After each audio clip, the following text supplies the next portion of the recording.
Hay temas interesantes en el sector del ambiente, no solamente el tema del cambio climático, la próxima cumbre que se va a dar, hay otros temas también relacionados con ventanillas únicas o algunos temas operativos. Estamos ya con el señor ministro del Ambiente, precisamente, don Manuel Pulgar Vidal, que él sí está triste. ¿No, ministro? La derrota, faltando 3 minutos. Faltando 3 minutos, le hacen el gol a la U. Sí. Después de una jugada en la que era obvio que iba a patear ese jugador del Garcilaso. Se desenganchó, miró, fue. Bueno, pues, ministro, pensaremos ahora en otros temas hasta el próximo domingo. Señor ministro, ¿la modernización de la refinería de Talara solucionará los problemas ambientales de esa planta? Sí, fundamentalmente sí, porque en el Perú tenemos un serio problema con el azufre en los combustibles, en especial el diésel. Hemos tenido situaciones, todavía incluso hay niveles, porque tenemos una planta pública del Estado y una planta privada, con niveles de azufre de 5.000 partes por millón, o 2.000 en otros casos, cuando las reglas internacionales ya plantean 50, y en algunos casos está bajando a 10. Y ese azufre en el combustible lo que genera es que por la combustión, sea en una planta industrial, sea en un vehículo, es que se generen emisiones. Y las emisiones son fundamentalmente óxido nitroso, dióxido de azufre, anhídrido carbónico y dióxido de carbono. Son 4 gases que con la modernización de la planta de Talara se deben controlar. Y gran parte de las enfermedades broncorrespiratorias se producen fundamentalmente por el SO2 y el NOx. En consecuencia, en una lógica de mejora de calidad del aire, la desulfurización es una meta fundamental. Y este tema de la modernización de Talara, que tiene un plazo determinado y que hayas hablado con el ministro Merino, va a conllevar a que pronto también aprobemos el cronograma de desulfurización, porque no solamente es para la empresa del Estado, no solamente es para la refinería de Talara, también la empresa privada tiene que desulfurizar o importar, porque va a llegar un momento en que como regla del Estado, y en eso estamos todos muy precisos al interior del gobierno, la desulfurización a 50 partes por millón o menos va a ser una obligación. Doerran ha anunciado el cambio de matriz energética, ya no usará diésel, ahora usará gas. ¿Esto es un avance? Es un avance. Cualquier cosa que signifique cambiar la matriz energética a combustibles más limpios implica un avance. Pero hay que tener en cuenta que en todo caso, en el caso de Doerran, estamos hablando ahí de las emisiones de la matriz energética sin perjuicio de las emisiones que provienen de los metales que se procesan, que son 2 cosas distintas, ¿no? Pero de hecho, que tú cambies una matriz energética de carbón, diésel, gas natural u otras fuentes, todas significa una mejora y significa una reducción de gases de efecto invernadero y agentes tóxicos, porque acá tenemos que hablar de 2 cosas, agentes que son tóxicos, contaminantes, y otros que además de su toxicidad tienen efecto invernadero y producen cambio climático. Señor ministro, se dice que las emisiones contaminantes del Perú crecieron hasta un 53%. ¿Esto es cierto? No, yo sé, te estás refiriendo al tema climático. Así es. Y por eso digo, es bueno que los televidentes sepan que cuando hablamos de cambio climático, uno no hace referencia a la agente contaminante como tal, uno hace referencia a gases, algunos de los cuales a su vez son contaminantes, pero estos gases lo que te generan es el efecto invernadero que está en el origen del cambio climático. En consecuencia, un país que ha crecido, que ha incrementado sus fuentes de energía, porque cada punto del PBI te implica incrementar en megawatts también las fuentes de energía, significa que efectivamente se generan más emisiones. Y no solo se han generado más emisiones de energía, también se generan más emisiones por deforestación y cambio de uso del suelo. Las mayores emisiones de gases de efecto invernadero, Enrique, en el Perú vienen por deforestación y cambio de uso del suelo, pero efectivamente han crecido en energía. Pero acá hay un dato que es alentador, y es a lo que debe conducirse el Perú. Nosotros teníamos un inventario de emisiones de gases de efecto invernadero sobre el año 2000.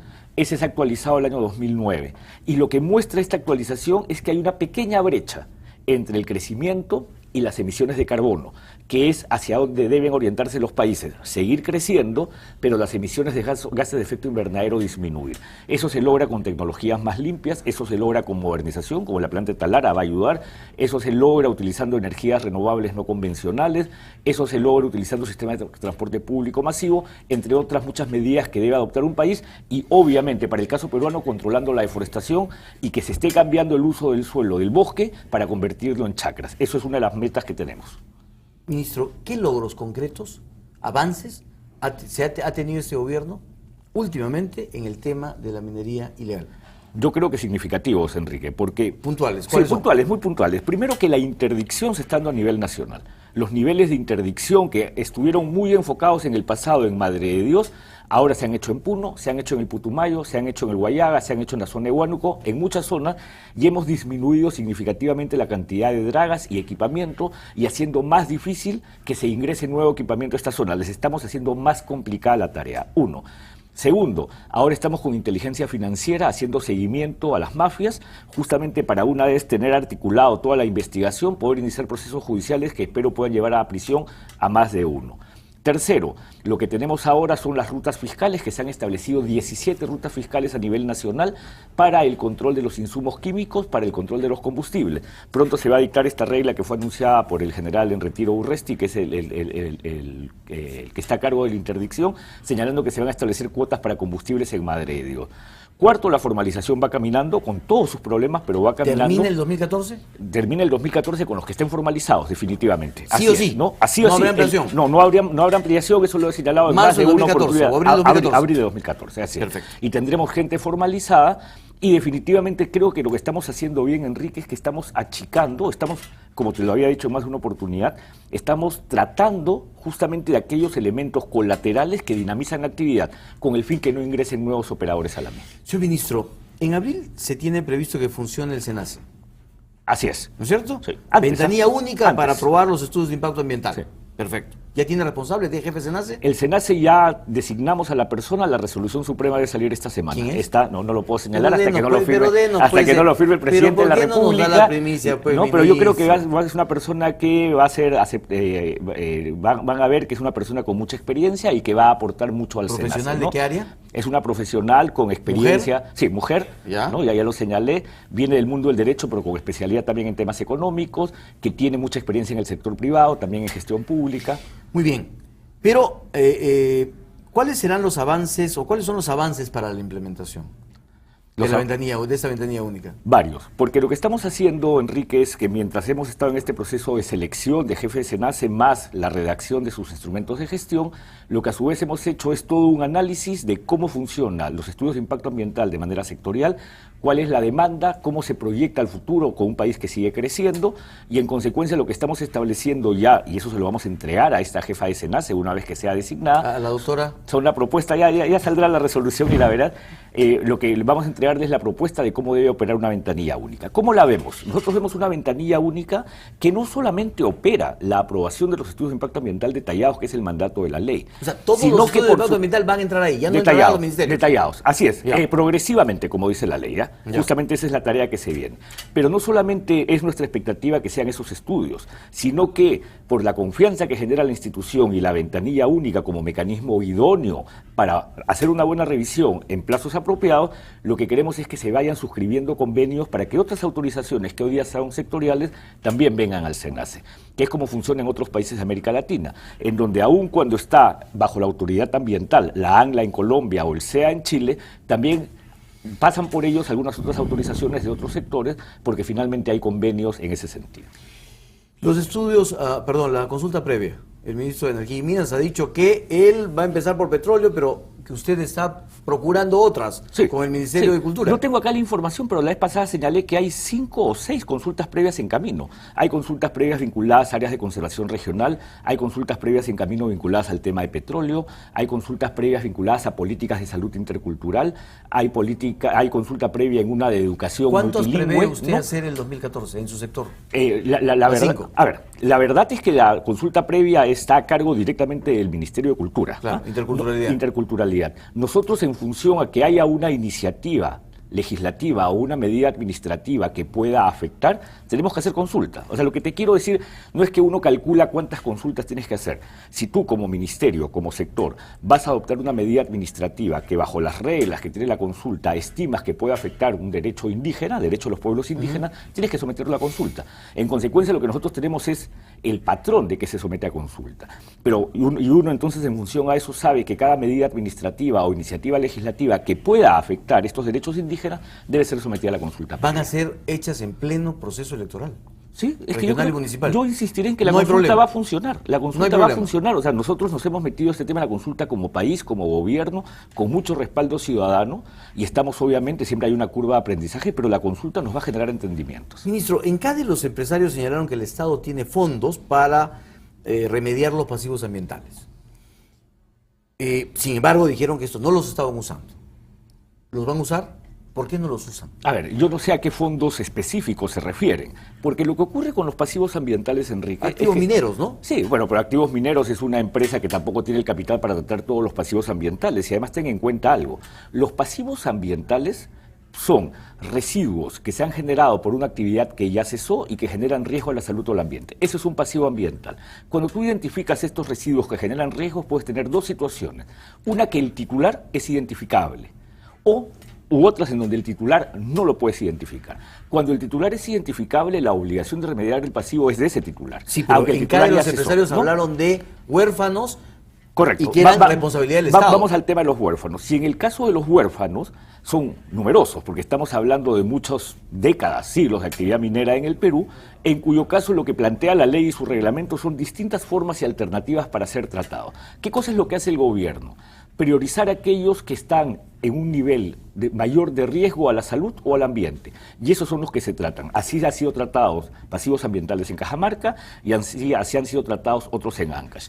Pero además, en este caso específico, se busca que empresas mineras que hoy día están operando bajo una lógica de solidaridad, sin responsabilidad legal, contribuyan a la remediación de estos pasivos. Hoy día, por ejemplo, la empresa Goldfields, en Cajamarca, en la zona de Hualgayoc, tiene una plena disposición para que, trabajando con el gobierno, podamos entrar a remediar pasivos ambientales. Entonces se está haciendo progresivamente, no se puede trabajar todos a la vez, y lo que se hace es se prioriza a aquellos que están generando mayor riesgo a la salud o al ambiente. ¿Y cómo será entonces con esta propuesta que se hizo en CADE de que en asociación con el Estado se harán los estudios correspondientes para la remediación? Así es, y es lo que se está haciendo, es lo que ya se está haciendo con Goldfield, donde se está haciendo esta mesa de desarrollo. Pero habrá recursos para, una vez terminados los estudios, implementar el cierre de mina. Así es, porque ¿Sí? lo que tenemos que hacer es justamente identificar, porque también hay muchos pasivos ambientales que son reaprovechables o reutilizables, en cuyo caso el estudio te determinará cuál es la situación, cuál es el costo y cómo proceder con asumir ese costo. Ministro, las constantes multas ambientales impuestas por la OEFA reflejan que un grupo de empresas no están cumpliendo la normativa ambiental.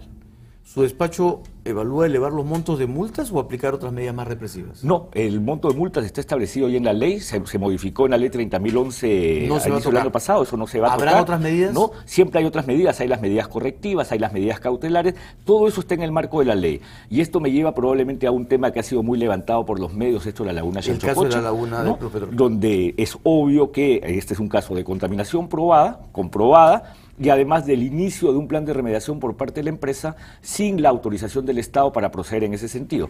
Y aunque se llame plan de remediación, un plan de remediación requiere la autorización del Estado porque también puede tener impactos ambientales. Entonces la multa, de acuerdo a las tablas de multa, se ha impuesto por estas dos circunstancias, no por si la laguna está seca o no está seca. Ese no es el punto de debate. El punto de debate es, ¿hay contaminación? Sí hay contaminación. ¿Se comprobó objetivamente? Sí. Se multó por eso. ¿Se inició un programa de remediación sin autorización? Efectivamente se inició. Multa por eso, y eso es lo que ha derivado en esta multa de 20 millones. Espinar, ministro, ¿cuál es la situación en Espinar? Bueno, puedo señalar que felizmente se cerró la mesa de diálogo de ¿Cuándo? Espinar, se cerró la semana pasada. ¿Ya? Se firmó un acta entre el presidente del Gobierno Regional de Cusco, Acurio, el alcalde Moyohuanca de Espinar, provincial, y el ministro del Ambiente, con lo cual hemos cerrado todos aquellos elementos que estuvieron bajo diálogo casi por 2 años y hemos establecido un plan de acción para el futuro. Y este plan de acción implica continuar haciendo monitoreos ambientales, teniendo intervenciones sanitarias, mirando el tema de las inversiones para Espinar, que tiene infraestructura también que está vinculada al tema de agua y saneamiento, entre muchas otras. Creo que es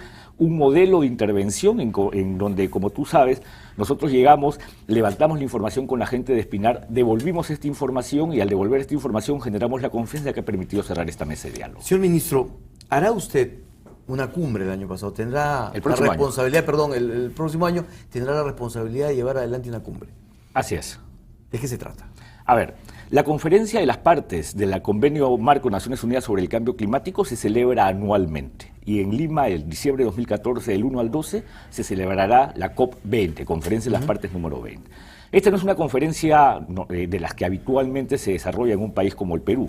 porque la conferencia de las partes está orientada a que todos los estados, que son 195 estados, logren un acuerdo climático global vinculante, es decir, legalmente exigible. Es decir, en una conferencia de este tipo no se suscribe un acuerdo que es de cooperación, sino un acuerdo que es casi como una ley internacional de cumplimiento, cuyo objetivo fundamentalmente es reducir las emisiones de gases de efecto invernadero que originan el cambio climático, establecer cuestiones vinculadas al financiamiento, establecer también medidas orientadas a que los países que sufren las consecuencias puedan adaptarse al cambio climático.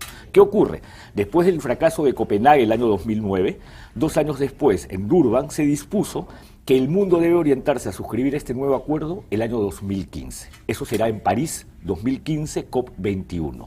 Pero en un proceso de 3 etapas, que se inició en Varsovia este año, acabó hace unos 10 o 12 días en la COP19, que continúa en Lima en la COP20 y que concluye en París en la COP21. En consecuencia, Lima tiene la obligación de cerrar algunos de los temas de discusión y además de cerrar algunos de los temas de discusión, dejar un borrador para que pueda ser llevado y ser suscrito en París. Entonces, Enrique, el rol que juega Perú no solamente es un rol de país anfitrión, es un rol de un país que facilita una negociación que es muy compleja, con lo cual la generación de un espacio y una atmósfera de confianza es fundamental para tener éxito en ese sentido. Estamos hablando de una conferencia que va a traer mínimo a 10.000 visitantes al Perú entre el 1 y el 12 de diciembre de 2014. El secretario general de Naciones Unidas, Ban Ki-moon, le expresó al presidente Humala el beneplácito de Naciones Unidas de que Perú sea organizador y la responsabilidad, y que además el presidente Humala, el presidente Hollande y el secretario general de Ban Ki-moon son los que van a liderar este proceso. Ministro, una última pregunta chiquitita. En su sector se está trabajando en la legislación para que exista un registro de empresas consultoras encargadas de elaborar los EIAs. ¿Cuáles son los requisitos de las consultoras para poder inscribirse? Bueno, los requisitos están contenidos en este reglamento que efectivamente ya se dictó. ¿Recuerda, Enrique? ¿A cuántas consultoras se prevé registrar? A ver, voy a contar de esta manera. El registro de empresas consultoras para hacer EIAs existe sectorialmente desde hace muchos años. Esta idea de un registro de consultoras se adoptó por primera vez en el año 90 con el Código del Medio Ambiente. Entonces, los ministerios ya tienen su registro. Pero luego uno de los decretos legislativos que se dictaron en el año 2008 con ocasión del TLC y con la creación del Ministerio del Ambiente se dispuso que ese registro se unifique en el Ministerio del Ambiente. Entonces nosotros hemos dictado ya la norma, acaba de ser publicada hace muy pocos días, y lo que estamos haciendo es una transición de este tipo. Señores sectores, o sea, autoridades sectoriales, remítanme su registro y nosotros vamos a validarlo hasta que, de acuerdo a un proceso de transición y con los requisitos que están contenidos en este decreto supremo, vayamos validando las inscripciones, porque no estamos empezando de cero. Estamos empezando con empresas consultoras ya existentes. Entonces, no estamos estableciendo un quiebre que partimos de cero. Universo? No, es un universo que varía de acuerdo a sector. Hay más empresas consultoras registradas, por ejemplo, en el sector energía y minas, que en otros sectores de la economía nacional. Muy bien, señor ministro. Esperando tener mejores noticias el próximo domingo. Yo creo que el próximo domingo celebramos. Bueno, todavía falta un tercer todavía partido. Falta un tercer partido. Muchísimas gracias por su presencia esta noche. Muy amable.